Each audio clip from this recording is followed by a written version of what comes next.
It's time to talk Cleveland Browns football on the Our Lads Football Network. And when we talk Cleveland Browns football, we always like to bring in Fred Greetham from 247 Sports. Fred, thanks for taking the time to do this again. Yeah, Greg, good to be with you. Always good to talk football. Yes, it is. Free agency in just a matter of days. And then that goes hot and heavy for NFL fans for at least a week or two. And then they turn their sights on the NFL draft, which is about a month after. So this is a fun time to be an NFL fan. And for the Cleveland Browns, taking a look without that number one draft pick, which is always going to be kind of hard when you have to kind of build without the pick. But the Browns have done such a good job. We've talked about this for the past couple of years, and Andrew Berry, of course, they've done such a really good job of building the roster for the most part, especially on offense, that you can understand why they did what they did last year with the draft pick. They were able to gamble, and obviously they had to get the quarterback. So we understand that's what you got to do when you have to bring in franchise quarterbacks. How do the fans feel about that? I know there's, again, with no first-round draft picks, but when they look at the roster, do they see that there's a lot of talent here that, hey, you know what, we're pretty close? Yeah, I think they do. I think the frustrating part is you felt like you had a roster ready to win the last couple years, and then they had the bad play by the quarterback, Baker Mayfield, after his injury, and in that season coming off the wonderful playoff season, and they slipped back and they decided that they needed to get another quarterback to go where they wanted to go. And then we all know what unfolded this time last year. They made the dramatic trade for Watson and really put the 2022 season at risk because they didn't know what they were going to get. I've had some inside that they didn't really know, but they were really thinking it was going to be a 6 to 8 game suspension. And then we all remember it was a 6-game suspension, but then the NFL came in and said, no, it's like 11. And so that torpedoed the Browns season. Any way you want to look at it, Greg, if Joe Burrow was out for the first 11 games, Lamar Jackson the first 11, you name the guy, their season is over. And so really last year was just letting him play out the string, getting his feet back on the ground, and even though he didn't play that great, I think they're very excited about going into this season, and that's why I think they're going to be an under-the-radar team.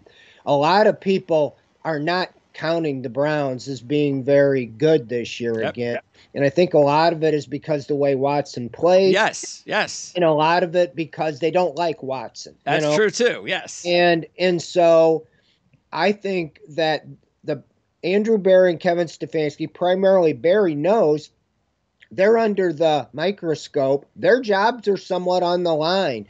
Back-to-back, losing non-playoff seasons with, like you said, the payroll and the players they've assembled on this team.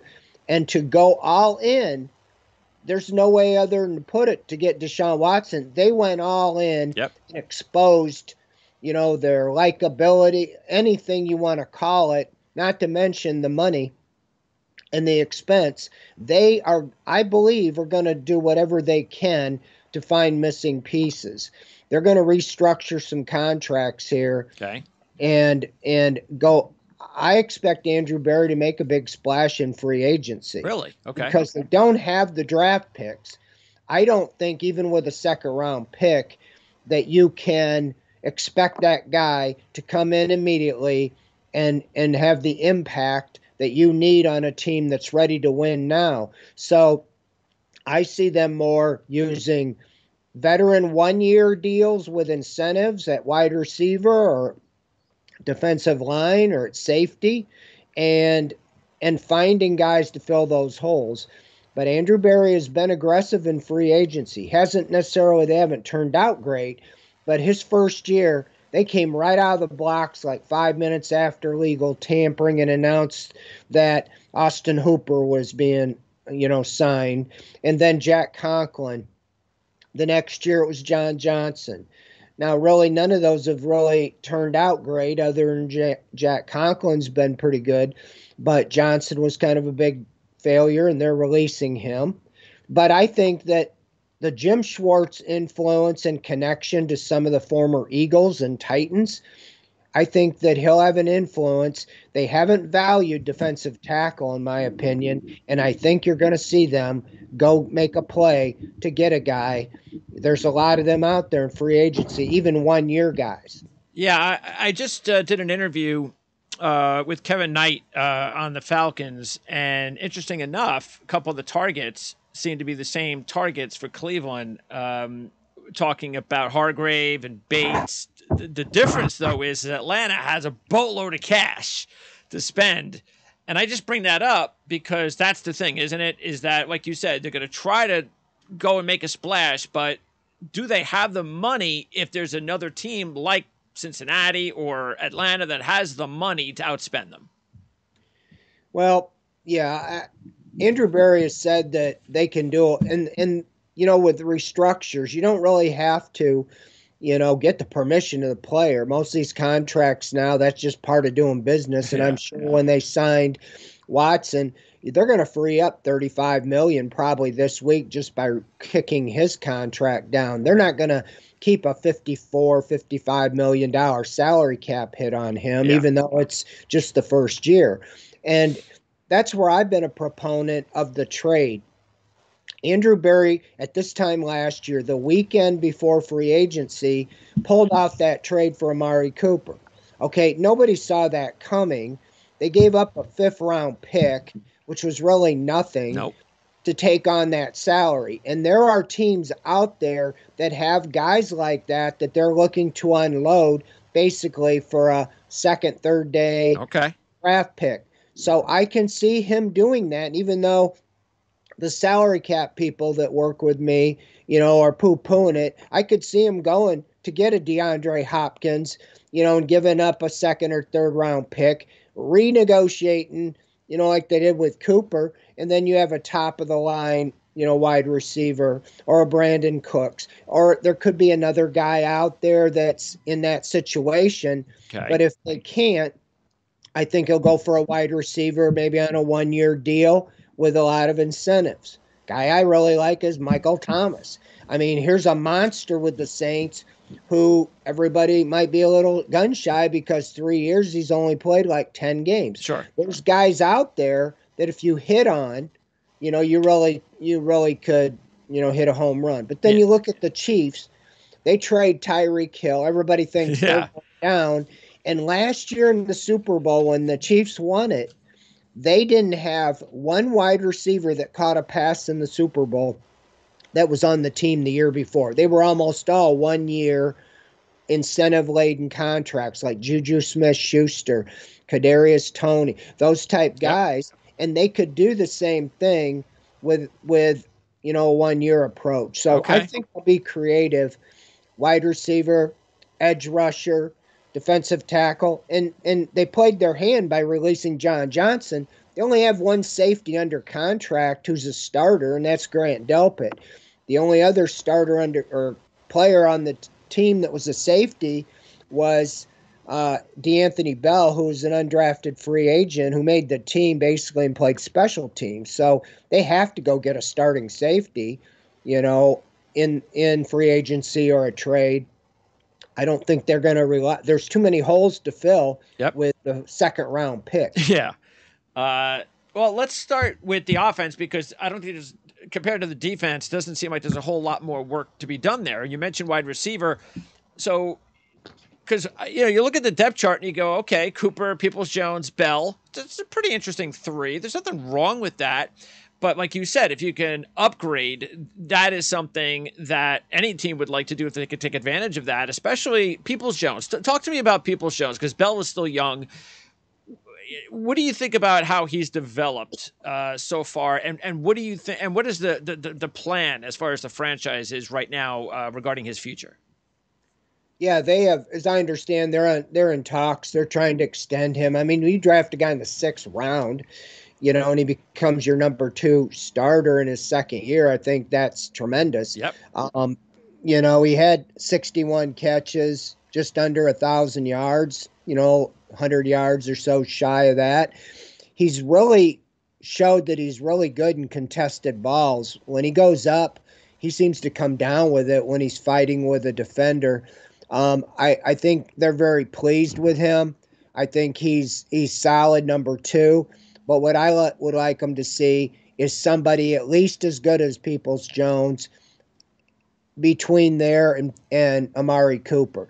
They were just very thin. I Okay. mean, Amari Cooper was dinged the last 4 or 5 games, had a core muscle injury, played through it. But when he went out, they really had nothing because there was no threat. Peoples Jones, wasn't the same threat that Cooper was. And beyond that, it was very questionable. Yeah, Okay. they have a lot of hope in David Bell and still Anthony Schwartz. But where I feel the team is, and I think they agree, that you cannot count on Bell taking that leap or Schwartz taking that leap. You need a guy who's ready to go day Okay. one, and you can get, 6, 8, 10 catches if need be. And if you have an injury, you have some depth there. For what they want to do, I believe they're going to transform more into a passing team than a running team this year. Okay, so what you're saying then is the most likely scenario with wide receiver is that's going to be taken care of before the draft. That's going to be taken care of in a trade or in some sort of free agent deal, but that is not going to they are not going to spend an early round draft pick on a receiver. I don't think so, but it depends on free Yes, agency. of The course. free Yes. agent wide receivers aren't really, you know, maybe the greatest.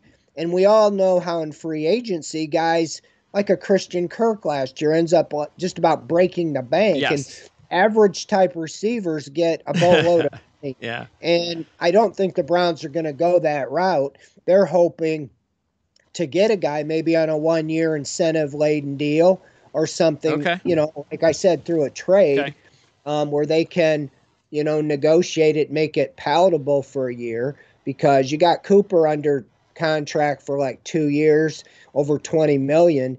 And I don't know if they would keep him on beyond this year if they can get some alternative issues, Okay. and so there are some interesting guys in the draft, but I just don't know if you can count on a guy That's the like even point. the kid that was drafted with the Packers. He ended up being great, but it took him about half the season Yeah. before he started figuring it out. And I think the Browns want a guy that's ready to go. That's Okay. my opinion. On offense, though, I think some of the other questions, center. So Pochik did a really, great job. He had a breakout season, but that was filling in for Nick Harris. So are the Browns just going to go back to Harris and let Pochik walk? Well, it sure looks like that. They have. There's been some reports that they have, you know, been in touch with Posick, telling them they're interested. They'd like to keep him around. I think Posick has never really been in this position, coming off his best year, showing what he can do. So I think that they're probably going to test the waters. I think the Browns, if they could get him back at a reasonable, they got three big offensive line contracts right now, and they extended Conklin at the end of last year, and then they did Wyatt Teller and Joel Batonio. So you got 3 or 5 under heavy contracts right now. They had the plan of Nick Harris all along, and they had Posick in all through the offseason after free agency and into training camp. And there was never any talk about the competition between Harris and Posick. And then we all know Harris on the first play of the first preseason game tore his ACL, and it was Posick the rest of the year. They really missed him when he got hurt, missed 4 games. So the question we don't know is, after seeing Posick, did the Browns still think Greg Harris or Nick Harris is better than Posick? I don't think they can even determine that because the big question last year, Harris had only played 1 game, only started one Yeah. game at center in his Yep. career. So that's their leverage. But he's also now in his last year, of his contract. Okay. So at the combine, Andrew Berry said they didn't really declare a starting center. They wouldn't say Nick Harris is our guy. I think still holding out for Posick to see there. But if Posick gets a starting job and money somewhere, I think he'll leave because they can only pay so many. And then they have Jedrick Wills, who's in his. They have to decide if they're going to pick up his fifth-year option. He's been a little underwhelming. They've been saying the right things, but he's going to demand a contract if they decide, he's who they're going to go with long term. So those are some questions that'll start playing out when you see who they go after in Yes. free agency. Okay. Now we've talked about this situation at running back with Hunt and Johnson.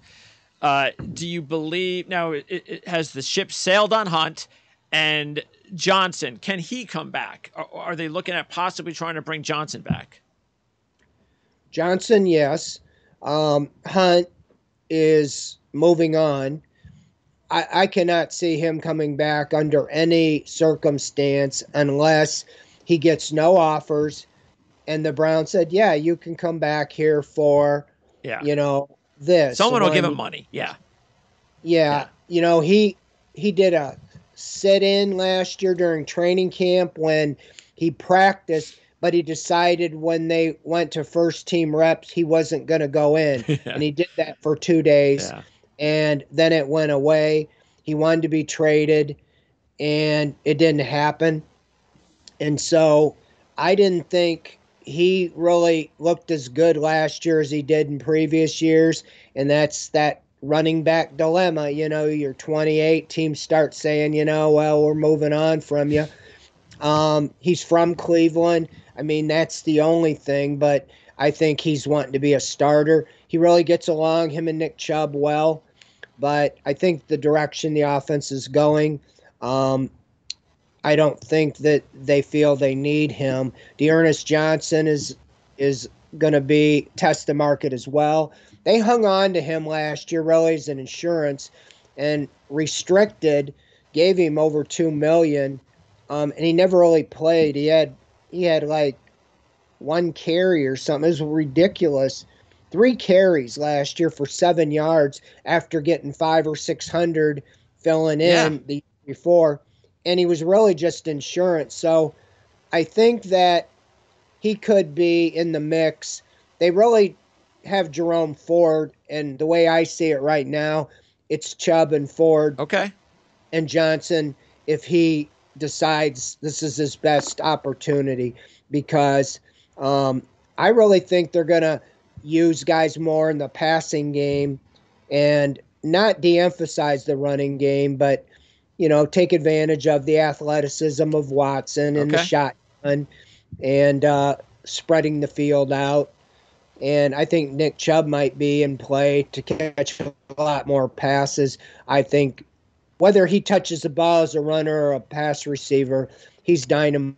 And I just think they would be crazy not to give him touches, even if he doesn't get 20 a game running the ball. He didn't get that split in time. All right, so Ford is definitely right now looking like the number 2, and then they either bring back Johnson or they just add another cheap running back to the room to back up Ford and Chubb. They've got Demetric Felton still under contract, a 6th-round pick who spent the whole year last year as a wide receiver. He could always do a little of that third down. That's okay. Did that work? By the way, were they pleased with his? Not that he played much, but have you heard anything about whether or not that's going to be permanent? I think it was necessity last year. They had injuries and stuff, and he really won the job to be the punt returner to start the year, and then he muffed a punt or two, and he got replaced by Peoples-Jones, and he really didn't see the field. He had way less time on the field, than he did as a rookie. I mean, he only ran the ball once last year, and he caught one pass for -4 yards. So he might not even make the team.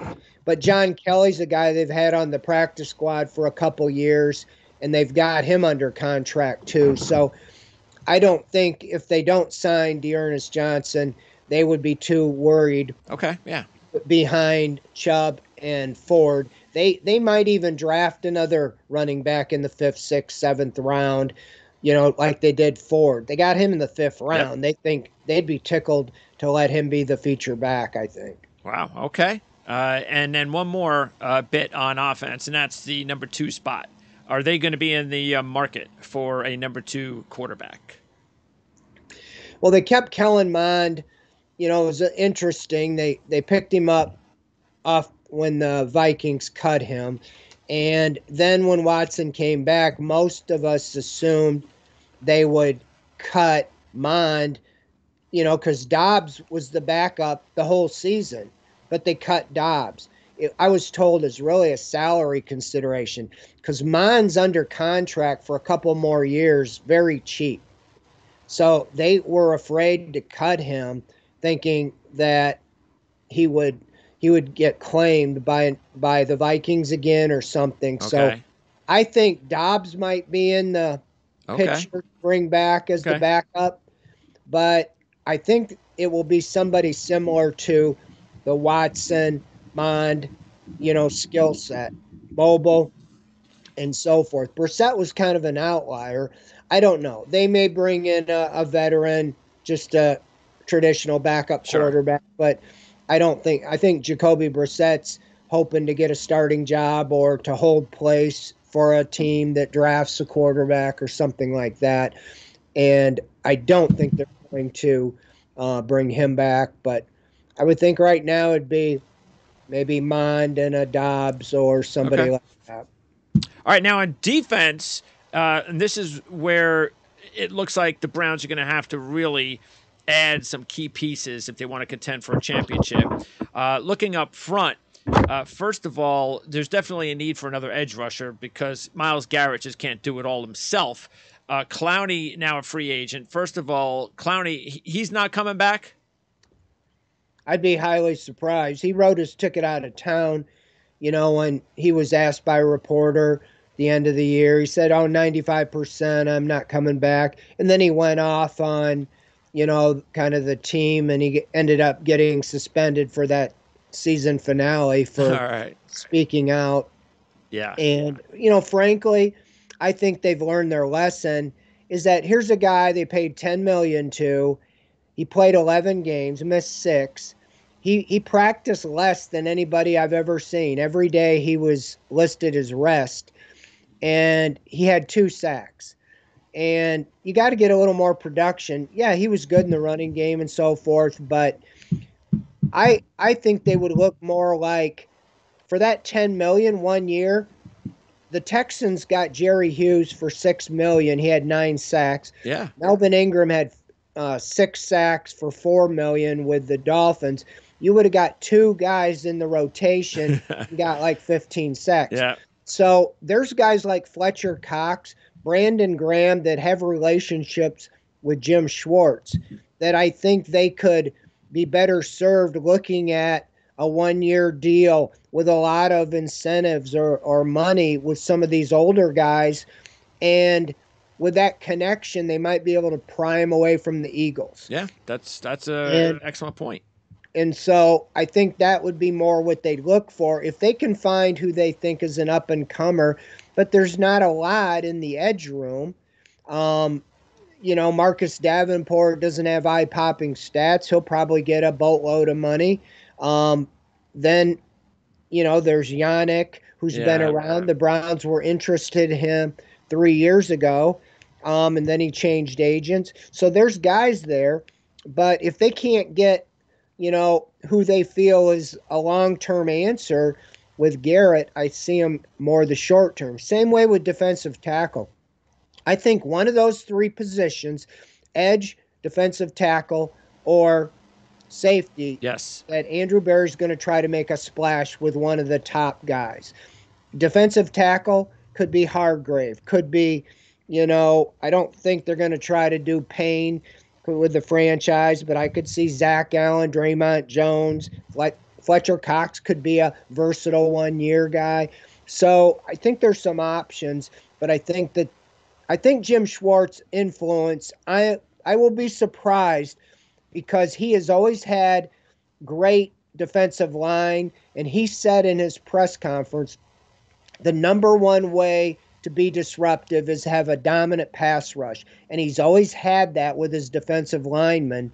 And he has to look at what the Browns did, especially other than Myles Garrett, and say, this has to Oh change. yeah. And I think Andrew Berry respects him enough. That's one of the reasons he wanted him to come here along with Stefanski because of their time with the Eagles and the influence. I think Schwartz. I'll be very surprised if his influence isn't felt, especially in the defensive line, and they get one or two really nice players, on the defensive line. Yeah, because all you have to do is take a look, like you said, at the Eagles, and they're like just waves and waves of depth along the defensive front. When you're running a 4-3 base, you have to have sometimes, if you want to contend for a championship, at least a minimum of 7 to 8 guys that you can rotate. And the Browns are just not even close to that because they are relying right now. And talk about some of the young players they're relying on, especially because most of them are in the interior. Have any of those guys looked like they are going to be a part of the future? Elliott to Guy, Winfrey, are those guys going to be a part of the rotation in the middle? No, I really don't. And since Andrew Berry's taken over, especially on the interior, he is not. He pushed back against this criticism that he didn't view the defensive tackle as a priority. But you look at what he's done, agency. The best one he had when he took over was Sheldon Richardson, and he let him go because it was 11, 12 million salary. And he signed 1 year guys every year. The first year was Andrew Billings. That was a COVID year. Then he got Malik Jackson. And then he got last year Taven Bryan. Bryan might have been the best one. They might have him return, but he was on a 1 year deal. Draft. The highest drafted defensive tackle he is since he's taken over was Jordan Elliott. The first year he was a third round pick. The next year, Tommy Togiai in the fourth round, and last year Perry and Winfrey in the fourth round. None of those guys have stepped up. They expected Elliott to step up and really be good last Yep. year, and I didn't see it. He didn't really make more than a play or two.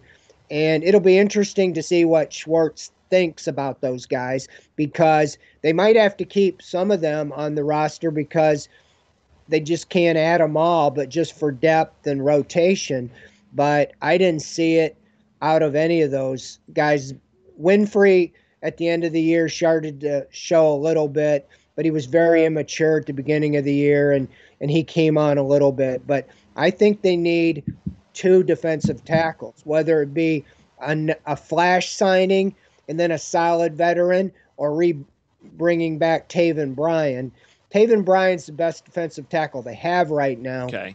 And I'd at least bring him back if you can't get somebody better. But I would, if you can get an upgrade, one of these guys we're talking about, from the Eagles or from these other teams, that's what you got to do because that's where it starts. You can't be disruptive. Let me throw this stat at you. The edge rushers for the Browns last year had a total of 20 sacks. One guy had 16 of them. Yeah, that's not going to do it. Jadavian Clowney had 2. Yeah, and the rookies they drafted had 2. Yeah. So, I mean, that's just not going to cut it. So, they know that. Now they have to get it done. Yep. And I think they're going to at least get 2 guys, either one edge and one tackle or 2 tackles, in free agency. But they have to address it. Yeah, because when you're taking a look at the draft, I actually think that if and again, we'll know a lot better once free agency is over, but edge rushers, once you get past maybe 2 guys, Anderson and the kid Wilson from Texas Tech, there's a drop off. And I don't want to hear about the Van Nesses and some of those other guys. Those are just, you're just fingers crossed, but in other drafts, they would be middle to end of the first round. I think where the Browns are in the second round, that could very well be a good spot to take an edge rusher because I think there'll be some good edge rushers available, depth rushers, not talking about superstar talent, but what the Browns need. Because whether they, like you said, look, there's not a lot to choose from as far as long-term edge rushers in the free agency market because the bottom line, and you know this, Fred, if you're a really good edge rusher and you're in the prime of your career, the team ain't letting you go. So those guys aren't available. You got to get them in the draft. So I could see that possibly being the first pick of the Browns in the second round. Yeah, they did Alex Wright last year in the third round. They like him, but he didn't make the impact, didn't have a sack. And that's my biggest problem with drafting a guy in the second round if you don't address it, because I don't think they're going to make the impact that you need, whether it's a wide receiver or an edge rusher. There's some positions that guys like that can do, but they need guys right Yeah, you now. And have to sign that guy. Yes, you have to sign that guy. Enough guys like Frank Clark was just released. Yep. Bud Dupree. Yep. Guys like that would be, sure, you'd like to get a guy for multiple years, but at least get, somebody, like I already mentioned it, Melvin Ingram last year and Jerry Hughes, guys like that are all over the place. And who cares if they're 34, Sure. 35, if you have a 2-3 year window, you think to try to win it all, go for it. Yes. Go get some guys. And I think that's what they have to, try to sell on some of these guys in free agency is where they're going or where they think they're going with Watson, and adding a couple of these key players on defense could help, get them to the point. Yep. There was no question. The reason the Browns were 7-10 is because their defensive failings. They gave up, 22, 23, 24 points a game. And then when Brissett was the quarterback, they were scoring, enough to win, but they couldn't stop them on defense. There was 4 games they lost in the fourth quarter. The defense couldn't hang on. And so I just think that they have a chance with the offense to outscore the other team this year, but you have to have a defense that can hold the other team somewhat in check. Yeah, no question. The combination of, first and foremost, you got to sign those guys like you're talking about, those 1 or 2 year guys. And if you're going to draft someone in the second round in the edge rusher in that position, it's got to be somebody that you are saying, yeah, he's not going to be the impact guy we're looking for, but he's just going to be a depth piece, and hopefully he'll work out in the long run. At linebacker, 6 of the 9 players that I can see on the R-Lads depth chart board are free agents. So how do you think they're going to handle the linebacker position? Well, linebacker hasn't really been a top priority either with Andrew Berry. I mean, they drafted J.O.K., finished the year on injury reserve last year, had kind of an underwhelming season. Anthony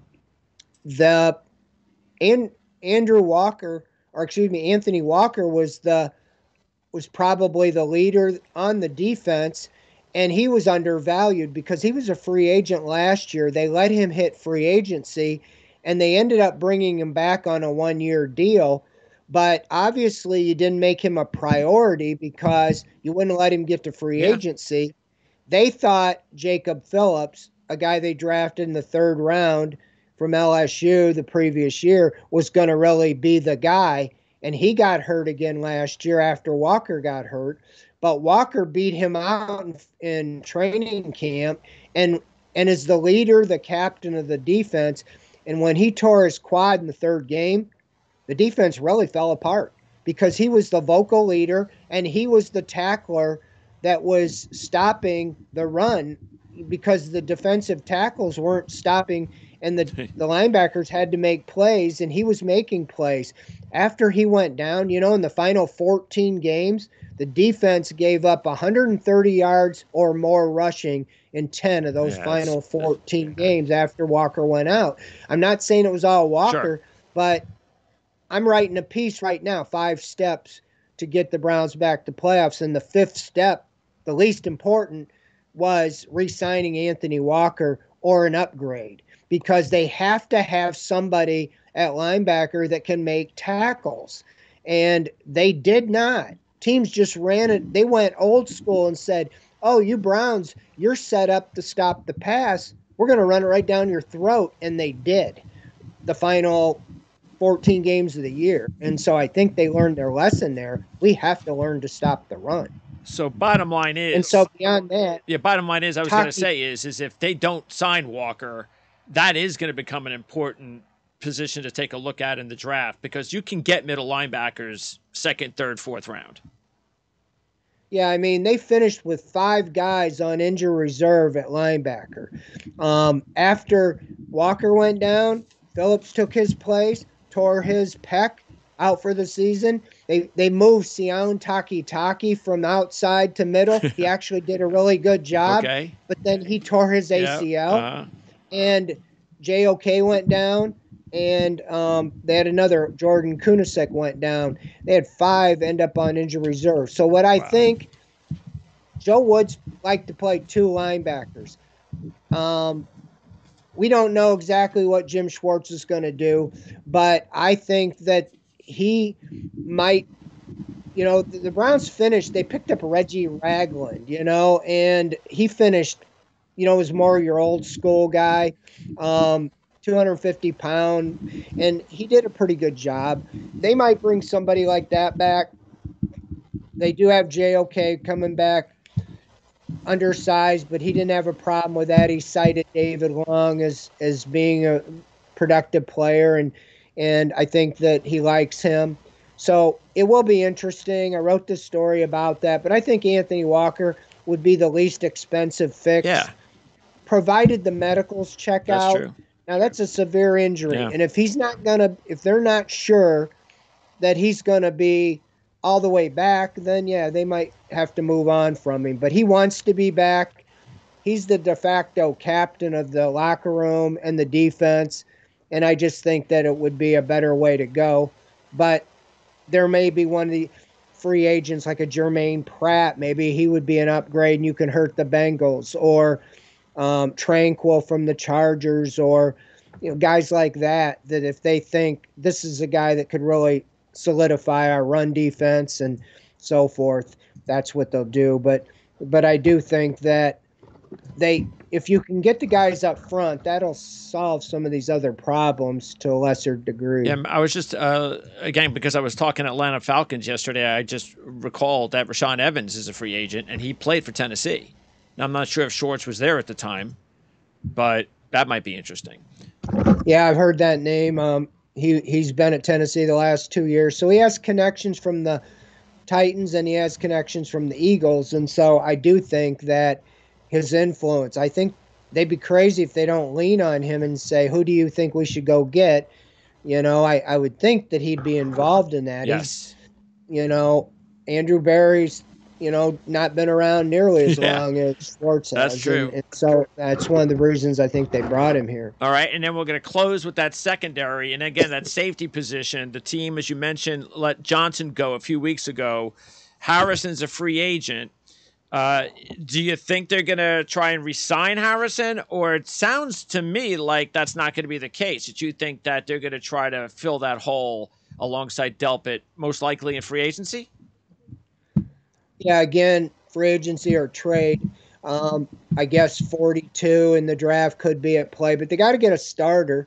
And I didn't think they were going to bring back Harrison last year, and he didn't really get any offers. And then he got, we got a little release saying, Harrison's been re-signed to a 1-year deal. He did nothing last year. I mean, I don't even remember him doing anything last season. And the year before, I really thought he was going to be maybe an up and coming, a really nice find, a couple years ago when they traded for him. So, no, I think that they're going to be aggressive here. I would not be surprised to see a strong push for Gardner Johnson from the Eagles. Again, the Eagle connection. I don't think Schwartz coached him, but Catherine Raich, who's the assistant general manager, came over from the Eagles and has a relationship, knows all about him. Okay. And the Eagles can't sign everybody, with with their That's situation. right. Jesse Bates is another one. I've heard both those guys are on the Browns' radar. It doesn't mean that they're not using them for leverage to get more money where they're at or another team. But those would be what I would call a splash. Probably the next one would be Jordan Poyer. He was ironically a former Brown, just played special teams with the Browns. They let him go, and he becomes like an all-pro Yeah. safety Bills. Yeah. I think I read somewhere that he really didn't want to. He had bad memories from Cleveland, so I don't know if that would. I don't think they're going to give him a devastating contract. But other than that, then you might look at guys. The guy to me that I have kind of targeted that I think would be an all-around good fit is Juan Thornhill from the Chiefs. Okay. He's not rated at the Yeah, top. he's a good He's a player. very solid Yeah. safety, and a guy like him, or Donovan Wilson, Julian Love, Taylor Rapp, guys like Yeah. that. There are some other guys that were with the Eagles, Epps, that they could go for. So I don't know who Schwartz would like, but again, it depends who they think they can get in the biggest priority. If they think a top of the line safety is more important than a top of the line edge or a top of the line defensive tackle that's available to them, I think one of those three positions on defense is where they're going to put their efforts in acquiring. All right. And Greedy Williams, does he come back? And if not, then they're going to have to do something with some added depth. But otherwise, at corner. But otherwise, they're in pretty good shape at corner, aren't they? Yeah, I don't think Greedy Williams is going to be back. Okay. He went out of the rotation last year. He was healthy, and I think he finished with 7 or 8 tackles. He didn't even play. He was like the 4th or 5th corner. He got hurt, and then he just didn't play physically. Whether his shoulder, was bothering him or whatever, but you just didn't see him take the progression, and he fell out of favor. And also, they really fell in love with Martin Emerson. We talked about him last year in the draft, a guy that our lads had rated high. Nobody else did. Yep. They had him as a 5th or 6th guy. The Browns took him with their first pick in the 3rd round when everybody's saying, who's this guy? Yeah. And he was probably the best. Well, he was the best draft pick last year, but he might have been like the best draft pick that Barry's had because, outside the 1st round or whatever, he really stepped in and played like a veteran. He was all over the place, and they like him a lot. He moved into he started a number of games, and he's at least top 3 behind Ward and Newsome.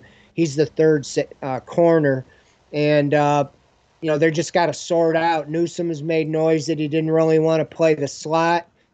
They don't think Emerson's really a slot, so they may try to draft or sign a slot. Okay. But those 3, and then they'll probably bring A.J. Green, who was, I think he's a restricted free agent this year, and so they can match anything he gets if he gets an offer. I think those are who would be their top 4 corners right now, and Greedy Williams is going to be, if he wants to come back and he gets nothing significant, but I think he'll go somewhere else. Okay. And by the way, Delpit, is he? Do you think he's ready to take that next step? Because I know when he came out, his college career looked really solid, and we thought this is a really good bargain pick, and this is going to be a player. Hasn't happened yet, but there were signs there. So do you think that's still possible that he could return that, make that next step? I do. His rookie year, he blew out his Achilles in training camp. So basically, his second year was his rookie year, and he struggled, like a rookie would. And coming off, that Achilles, I don't know if he was really right, for a while. Last year, the first half of the season, when I was starting to think about biggest disappointments, he was right at the top of the list. But in the second half of the season, I really saw him turn the corner, and he started making plays. He had like 4 interceptions, I think, in the second half of the season, and he was starting to be a factor.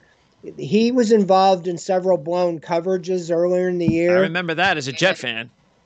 Yeah, and I don't know. I think that he turned the corner, and I Okay. do think that that might be part of the reason they decided to move on from John Johnson, and feel that he's somebody. Well, Schwartz would have some indication of that too, and again, that'll come by what they do in free agency. But I do think they feel like he's a guy they can win with, and I do think that Delpit, you know, the arrow's pointing up there. He led the team in tackles, and he really showed good signs. If he continues to progress and pick up where he did at the end of last season, I think that they'll have a good player there. They just need some more depth at safety. They need somebody else. They Yes. need really a ball hawk free safety that can, that can make a difference back there, and coverage and different things all the way around. So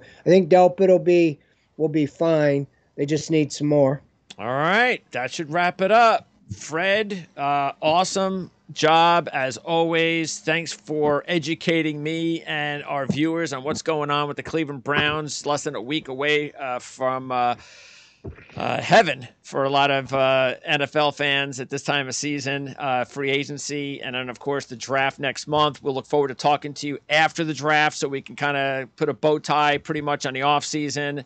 And between now and then, though, for Browns fans that may never have heard of you, that are new to this, maybe they're on the channel and they've maybe even new and they want to know how to find you. And I have put all the information on the ticker here while we've been talking. But as far as your interviews, your regular co-hosting duties, things of that nature, where can they find you doing shows? Yeah, Twitter is I post all my stories at Fred Fred Greetham Greetham 9, and you can find it there, or go to theorangeandbrown.com. It's obr.com, theobr.com, and we have a live streaming shows pretty much Monday to Thursday every night, 7 o'clock. Oh, I host one on Wednesday okay. called OBR Weekly. And you can find it on our site, obr.com. It has links, or you can get on YouTube and search, or Twitch, both live stream channels. It's carried live on both of them, YouTube or Twitch. And so you can find our shows there and all our stories right now. I got a 5-step story on getting the Browns back to playoffs, how they go about doing it, and I share that all in there. So check it out at theobr.com. Fred, appreciate Thanks. it. Thank you very much. We'll talk to you after the draft. Thanks, Greg.